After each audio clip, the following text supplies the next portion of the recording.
एक ही बलिदान के द्वारा सदा के लिए कहाँ तक पहुंचा दिया है?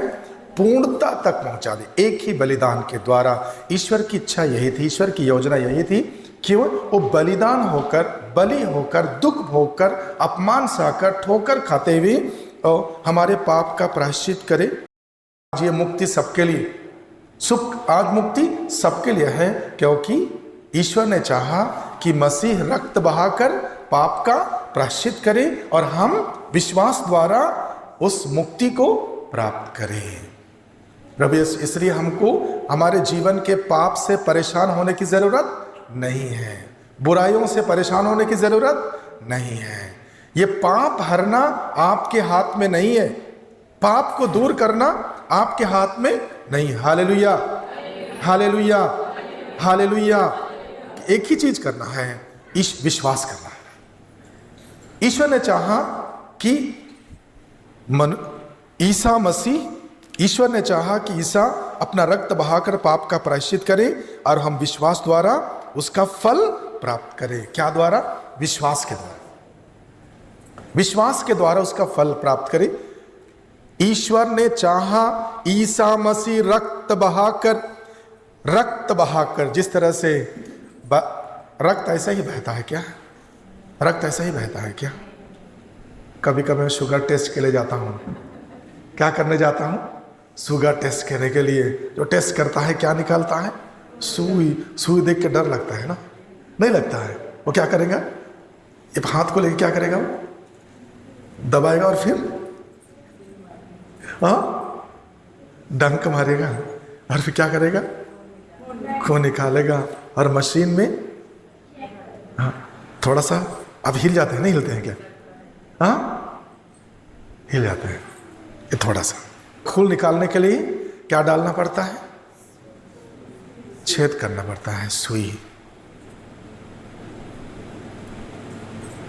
रक्त बहाना बिना बलिदान, बिना दर्द, बिना काटे, बिना बलि हुए खून नहीं निकलता है।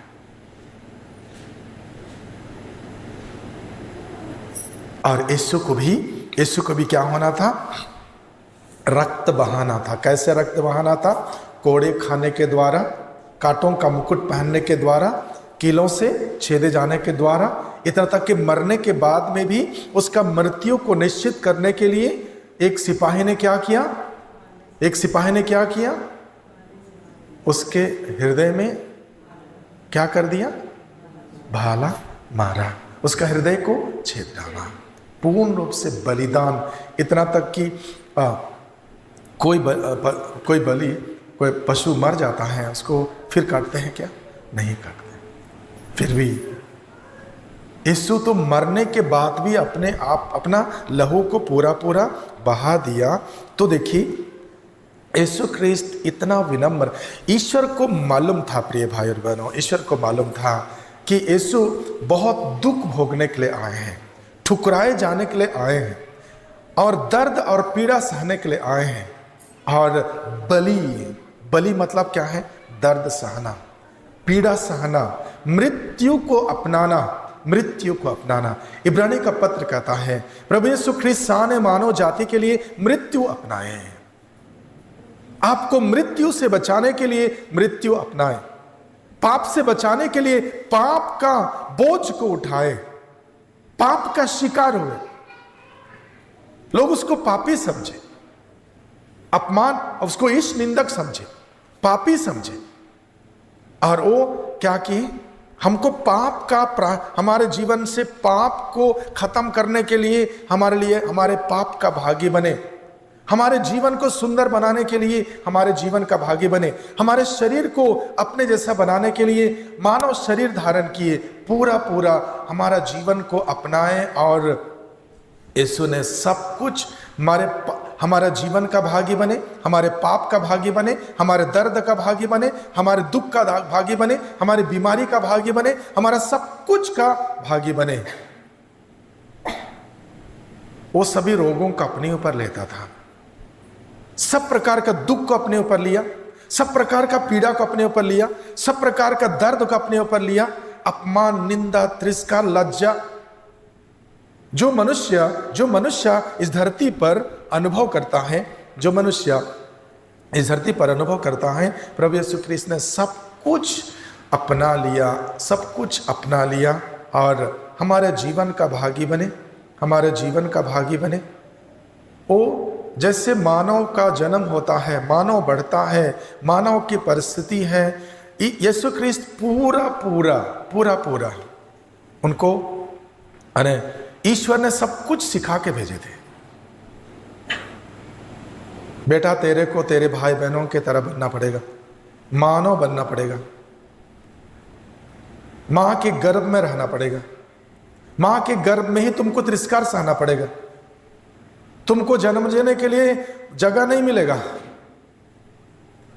तुम्हारा जीवन खतरे में रहेगा, तुम्हारी मां तुमको गधे में उठाकर परदेश लेके चले जाएगी, वहां तुम 3 साल रहोगे, 600 किलोमीटर पैदल यात्रा करोगे अपने माता पिता के साथ में।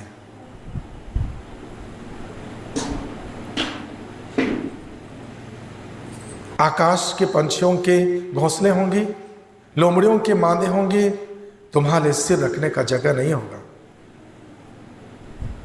उसको मालूम था आकाश के पंछियों के घोंसले होंगे, लोमड़ियों के अपने मांदे होंगे, लेकिन तुम्हारे लिए सिर रखने का जगह नहीं होगा। दीनहीन बनाकर, गरीब बनाकर ईश्वर ने उनको धरती पर भेजा। इसलिए यहूदियों को यीशु को स्वीकार करना बहुत मुश्किल था। वो कभी स्वीकार नहीं कर पाए कि कैसे यीशु ईश्वर हो सकता। ईश्वर तो बोला है कि हमको दूध और मधु की नदियां बहने वाले जगह में लेके जाएगा। इतना बड़ा बड़ा चमत्कार किए, अपना बाहुबल दिखा, अपना शक्ति दिखाए और अपने प्रजा को मिस्र देश से निकाल लाया।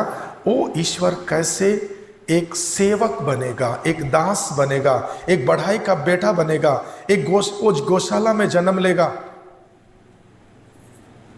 उस मुक्तिदाता, उस उद्धारकर्ता जो दीनहीन बनकर आए, गरीब बनकर आए, बढ़ाई का बेटा बनकर आए, याजक वंश में नहीं जन्मे, राजवंश में नहीं जन्मे, राजमहल में नहीं जन्मे। उस मुक्तिदाता को स्वीकार करना उनके लिए बहुत मुश्किल था। अभी भी स्वीकार नहीं कर पाते। कैसे हो सकता? कैसे ईश्वर इतना दीनहीन बनेगी? कैसे ईश्वर इतना गरीब बनेंगे? कैसे ईश्वर क्रूस पर अपने आप को बलिदान करेंगे? मानव के सोच के परे, कल्पना के परे। ईश्वर मर नहीं सकता, उसको कोई छू नहीं सकता, अगम्य ज्योति में निवास करता। लेकिन ईश्वर का प्यार और ईश्वर की दया आपके प्रति इतने प्रति, उसने अपने आप को मानव के हवाले कर दिया, धरती में अपने आप को दे दिया, मानव बन गया। मानव के हाथों, पापियों के हाथों, गैर यहूदियों के हाथों वो पढ़ने दिया, ताकि मानव अपने क्रूरता के द्वारा, अपमान के द्वारा, निंदा के द्वारा, तिरस्कार के द्वारा अपने ही पाप को उसके कंधे पर डाल दे, अपने दुख को उसके कंधे पर डाल दे, अपनी बीमारी को उसके कंधे पर डाल दे, अपने पाप में जीवन को उस पर दे दे और वो पाप का बोझ उठाकर क्रूस के रूप में कलवारी पहाड़ के दर उस तराई में चले और मानव को मुक्ति दे। भाई और बहनों, ये ईश्वर की इच्छा रही और ईश्वर की योजना मानव के सोच के परे, मानव को कल्पना के परे। और यीशु को ये पूरा मालूम था। यीशु के जन्म से 700 साल पहले ईश्वर ने नबी ईसायास के द्वारा दुनिया को बता दिया था ईश्वर किस तरह से मानव को उद्धार करेंगे, ईश्वर किस तरह से मानव की मुक्ति करेंगे, ईश्वर किस तरह से मानव के जीवन का पाप को, मानव के जीवन का दुख को, मानव के जीवन का बीमारी को, मानव के जीवन के विपत्ति को, मानव के जीवन का संकट को, मानव के जीवन की कमजोरी को दूर करेंगे। ईश्वर